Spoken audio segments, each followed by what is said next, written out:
Intermountain Hospital has made it a priority to remain available to those they serve and are taking extra steps to protect their patients and their hospital staff.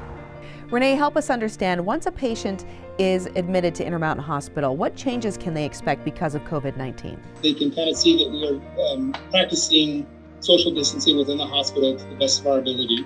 They can also kind of notice the increase in just general hygiene and cleanliness of the hospital, using hand sanitizer, teaching of proper hygiene techniques like sneezing into your elbow, trying to stay away from other people, things of those natures. Once that patient is admitted, like you had mentioned, are you still screening for COVID-19 to make sure it's not present? We do.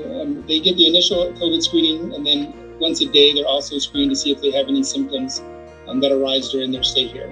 And does that also include too, like outside vendors, your staff? How are you managing that portion to make sure COVID-19 is not present? Yeah, we've instituted a policy of 100% of anybody that comes to the hospital has to be screened for COVID-19. And then we kind of instituted a little sticker policy. So once we get screened for the day, then we're good for that day. And then so like I have to check in every day and be screened as well, as does every employee and vendor and such. Wow. And tell us too about that direct patient care. How has that evolved because of COVID? We are providing care to patients, and so we can't always stay 6 feet away from them. And so using gloves, gowns, washing our hands after contact with every patient. And then again, teaching proper kind of respiratory hygiene as far as sneezing and coughing, appropriateness, and how to do that properly.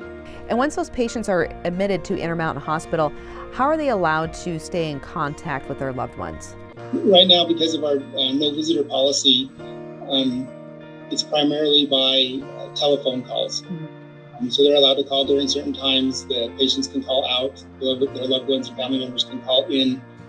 And I think we're even trying to start practicing video conferencing, just like we're doing here. Great. And if someone needs help from Intermountain Hospital, Renee, what should they do?